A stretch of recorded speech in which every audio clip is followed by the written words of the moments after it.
Bismillahirrahmanirrahim. Alhamdulillah hari ini bertemu kembali dengan Bu Rian pada pelajaran tematik kelas 3. Anak-anak, hari ini kita mulai kembali belajar setelah kalian pekan kemarin melaksanakan ujian PTS. Semoga anak-anak kelas 3 selalu diberikan kesehatan, kemudahan dalam menjalani PJJ dan tetap semangat mengikuti pembelajaran Bu Rian ya anak-anak. Nah, materi kita hari ini adalah tema 3, benda di sekitarku, subtema 1, pembelajaran 1, 2, dan 3. Kita mulai ya anak-anak.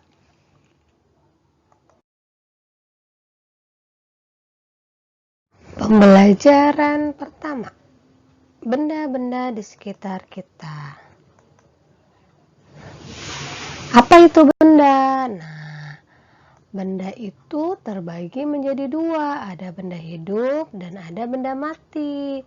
Benda hidup contohnya adalah makhluk hidup seperti manusia, tumbuhan, dan hewan. Nah, benda mati itu benda yang tak hidup, contohnya ada batu, gelas, buku, dan lain-lain ya. Nah, benda sendiri itu apa ya? Nah, kita lihat selanjutnya.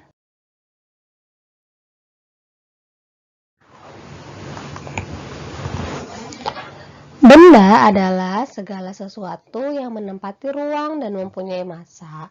Massa benda diukur dengan cara ditimbang. Nah, ya jadi yang disebut benda itu yang bisa ditimbang. Nah, bagaimana dengan cahaya lampu, api? Apakah mereka termasuk benda? Nah, mereka itu tidak bisa ditimbang. Berarti cahaya lampu dan api itu adalah bukan benda. Nah, ingat anak-anak, benda itu yang bisa kita timbang. Kayak cahaya, api tidak bisa kita timbang. Jadi, cahaya, lampu, dan api itu bukan merupakan benda. Yang benda itu yang bisa ditimbang. Seperti tadi, ada benda mati dan benda hidup. Makhluk hidup dan benda mati. Seperti yang contoh sebelumnya, ada batu, ada buku, pensil, bangku, itu semua benda mati ya. Selanjutnya,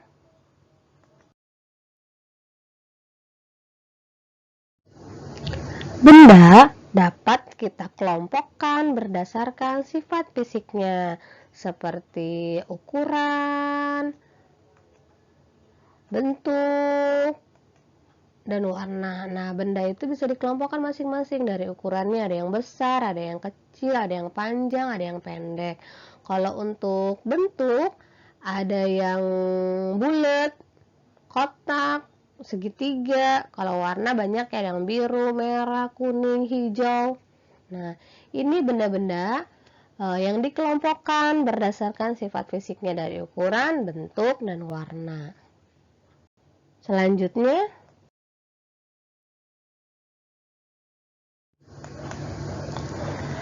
apakah kamu pernah melihat benda-benda berikut ini? Nah, nih lihat nih benda-bendanya nih.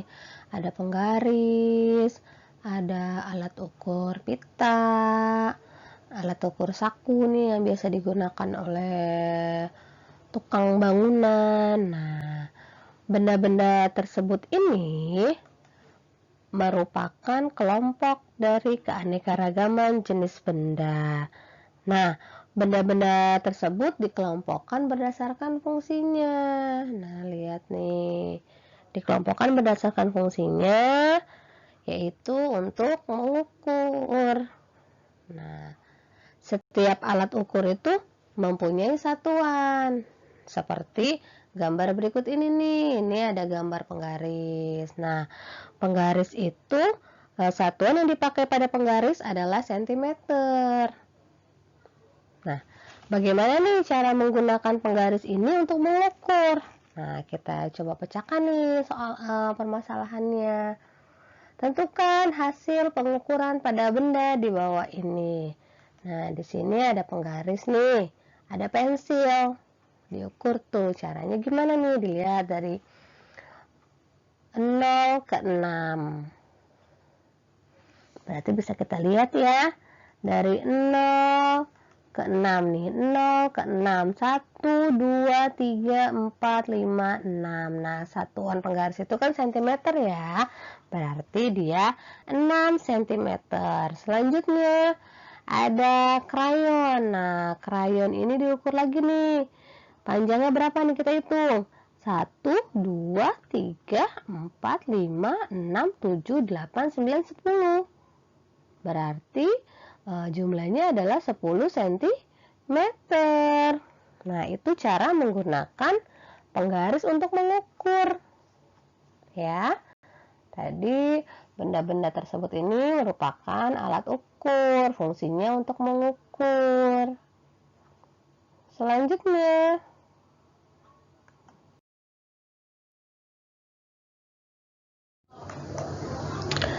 benda dapat dibuat dari bermacam-macam bahan. Ada benda yang terbuat dari batu, kayu, besi, kaca, plastik, dan lainnya. Nah, setiap benda itu dapat menghasilkan bunyi yang khas jika diketuk. Benda-benda tersebut menghasilkan bunyi yang berbeda, seperti pada gambar berikut nih yang ada di halaman 8 buku paket kamu nih. Ini benda-benda yang termaksud pada alat musik ritmis. Apa sih alat musik ritmis itu? Alat musik ritmis itu adalah alat musik yang tidak bernada namun dapat menghasilkan irama lagu. Di sini ada contohnya marakas, gendang, kecrekan. Nah, kalian bisa berlatih membuat pola irama lagu. Caranya dengan menggunakan alat musik ritmis ataupun dengan tepukan tangan, seperti pada buku paket kalian di halaman 9. Bisa kalian lihat nih ya, ada ketukan kuat, ketukan sedang, dan ketukan lemah yang digambarkan pada di halaman 9. Bisa kalian baca sendiri ya anak-anak. Selanjutnya,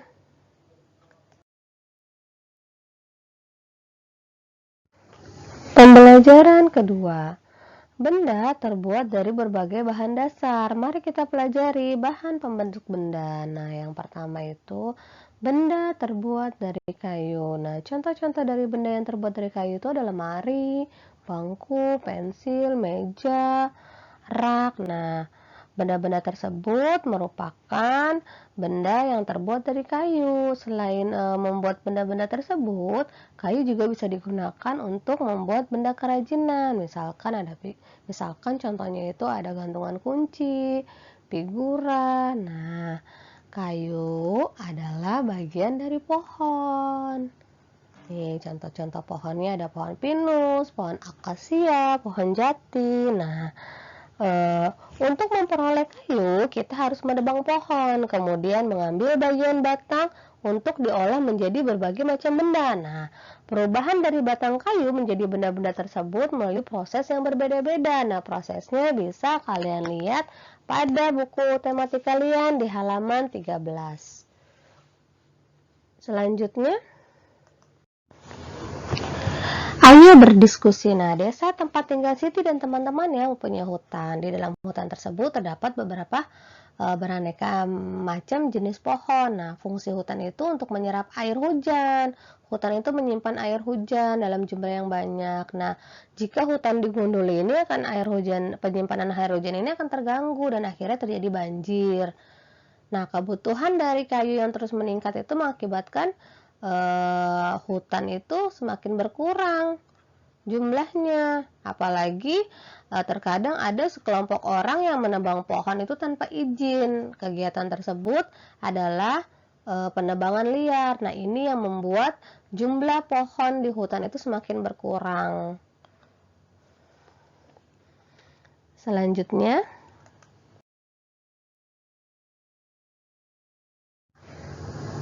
musyawarah bertujuan membahas bersama suatu masalah dengan tujuan mencapai keputusan bersama untuk menyelesaikan masalah tersebut. Nah, musyawarah itu berasal dari bahasa Arab yaitu syawaro yang artinya berunding atau rembukan atau mengajukan sesuatu. Nah, Pengertian musyawarah adalah suatu kegiatan membicarakan, membahas, memecahkan masalah, mengambil keputusan secara bersama-sama dengan tujuan untuk mencapai kesepakatan atau mufakat. Nah, tujuan dari musyawarah ialah mencapai kesepakatan bersama, menyelesaikan masalah atau persoalan atau kesulitan. Nah, selanjutnya apa sih manfaat dari musyawarah? Nah, musyawarah itu mempunyai manfaat. Yang pertama, melatih mengemukakan pendapat, usul atau ide. Yang kedua, masalah dapat segera terpecahkan. Yang ketiga, dapat menyatukan pendapat yang berbeda. Yang keempat, membangun rasa kebersamaan. Yang kelima, menghindari prasangka dan pertengkaran. Keenam, melatih menghargai pendapat orang lain. Dan ketujuh, keputusan yang dihasilkan mempunyai nilai keadilan, ya tidak ada yang dirugikan karena sudah dimusyawarahkan. Selanjutnya,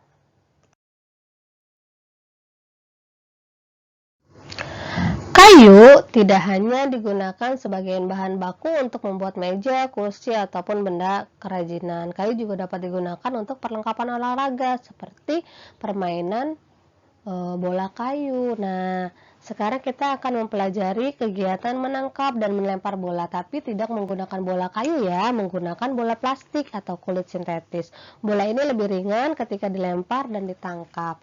Nah, di sini ada gerakan dasar seperti yang bisa kalian lihat di halaman 20. Ada gerakan dasar melempar, gerakan dasar menangkap bola, selanjutnya adalah gerakan kombinasi melempar dan menangkap bola yang bisa kalian lihat di halaman 21 ya anak-anak, nanti bisa kalian praktekkan sendiri di rumah ya. Selanjutnya,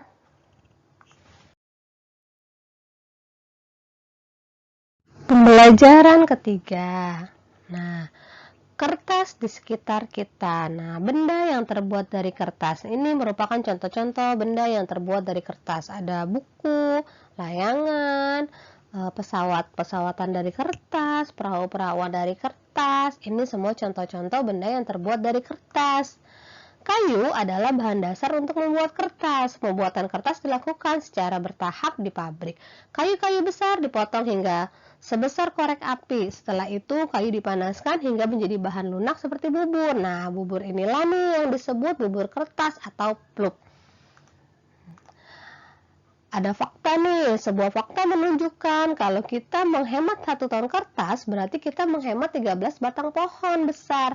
Fakta yang luar biasa bukan? Nah, apa yang bisa kita lakukan untuk menghemat kertas? Nah, apa nih yang kalian bisa lakukan untuk menghemat kertas nih? Di sini,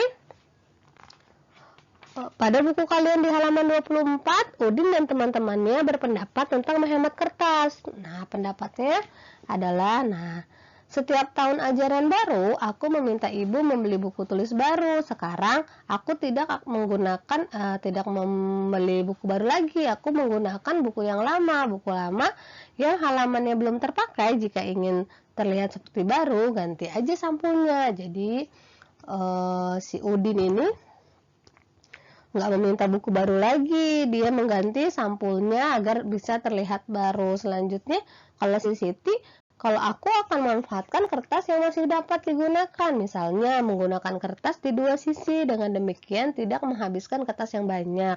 Nah, ini merupakan langkah-langkah atau kegiatan yang dapat menghemat kertas. Tadi kan karena ada faktanya tuh,